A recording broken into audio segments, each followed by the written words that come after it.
කිසිම සමාවල් ලැබෙන්නේ නැහැ පුතා. බල්ලෙක් වගේ කෙල්ලගේ දෙපතුල් ළඟ දන ගස්සනවා කිව්වොත් වචන දෙකක් නැහැ. අනිවාර්යයෙන්ම දන ගස්සනවාම තමයි. අනේ අර ත්‍රිරෝද රතේ අයියා, අහවල් කාර් පාක් එකේ අයියා, අහවල් ක්ලාස් එකේ අයියා මාව අරගෙන ගිහිල්ලා තැන් වල හෝටල් කාමරවල මාව අමාරුවේ දාලා රාජසිංහ ලේතියන රාජසිංහ පරම්පරාවේ රාජසිංහ ගුරුනාන්සේ හැටියට දනගස්සන එක දනගස්සනවා. රෙදි ටික හොදපෙකෝ රෙදි ටික හොදන්න ඕනේ. ගේ අතු ගාපියකෝ ගේ අතු ගන්නයි. ඒ වගේ පුජ්‍යලින්ටත් ඒ වගේ දඩුවම් මල්ලක තියෙනවා. ඔය ආදරය කරපු වෙලා හැර ගියාද දාලා ගියාද කිසි දෙයකට බය වෙන්න එපා. අනිවාර්යයෙන් මං දින තුනක් ඇතුළත ඔයාට ගෙනත් දෙනවා. ඔයා මැරෙන්න හදන්නත් එපා, වැළපෙන්න හදන්නත් එපා. නිකන් මේ අල්ලපු ගෙදර ගෑණි මට යාළු කරලා දෙන්න. මේ පාර යන කෙල්ලන් මට යාළු කරලා දෙන්න කිව්වට බලලා තමයි ඉෂ්ට හිත කරලා දෙන්නේ. කෙල්ල කොල්ලන්ගේ මිල මුදල් ලබාගෙන ඒ කොල්ලව අතහැරලා වෙන සම්මන්ත ඇති කර ගන්නවා. දරු මල්ලෝ 3-4 දෙනා ඉන්න ගෑනු වෙන හොර මිනිලා හොයාගෙන අබුදරුවෝ දාලා යන ගැටලු පුතා මට එනවා. වෙන පුජ්‍යලෙක්ට කාම ආසාවක් ඇති වෙලා නෝ යන්නේ නැත්තම් දරුවෝ 3-4 ඉන්න ගෑණියක් වෙන මිනිහෙක් එක්ක යන්න මොනව නැහැ නෝ. කාම ආසාව. ඒ තිත්ත බන්ධනේ මගෙන් කපල ඉවත් කරලා බැලලියක් වගේ වහලියක් වගේ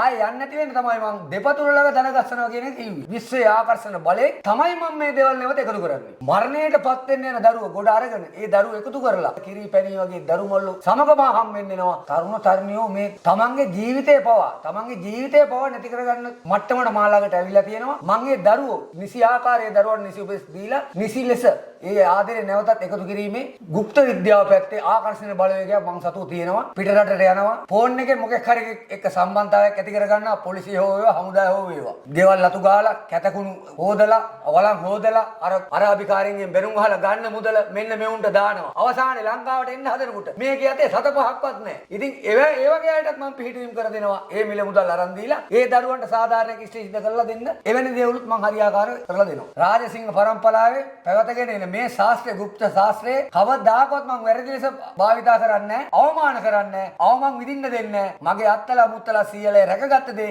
ඊටත් වඩා එහා දැනුමකින් මගේ දැකපුරුද්ද, කලපුරුද්ද, පළපුරුද්ද අනුව මං නිසියාකාරව දරුවන්ට සිද්ධ කරලා දෙන මිස කවදාකවත් බොරුවක් ප්‍රෝඩාවක් කරමින් දරුවා පවතාවට ලක් කරන්නේ නැහැ. අල්ලපු ගෙදර එක වාහනයක් ගෙලාවොත් මේ ගෙදර එක වාහනයක් ගේන්න හදනවා. ඒකේ දේ කරගන්න බැයි නම් එක්ක වරුවට හතුරුකමක් ගුරුකමක් මොකක් හරි දෙයක් කරනවා. එක්ක මිනි අලු ටිකක් හරි හිනවා. ඒකල එක නැත්තර නැති කරන්න හදන්නේ. ඉතින් ඒ වගේ දේවල් වලදී අර වින කොඩින බන්ධන බහිරව පූජා ඒ හැම දෙයක්මත් කරලා ගෙවල් දොරවල් ආරක්ෂා කිරීම ඒ සියලු වැඩ කටයුතු මම හරියාකාරව කර දෙනවා. වෙළඳ ව්‍යාපාරික ඇද වැටි තිබෙනවා නම් අපි මේ ආකර්ෂණ වසී යන්ත්‍රයක් ඒ ස්ථානයේ ස්ථාපිත කරමින් ඒ දරුවන්ට ඒ දියුණුව ලබා දෙනවා. ඒතුළු නඩු හබජය ගැනීම වලට විශේෂ තෛලයක් තිබෙනවා.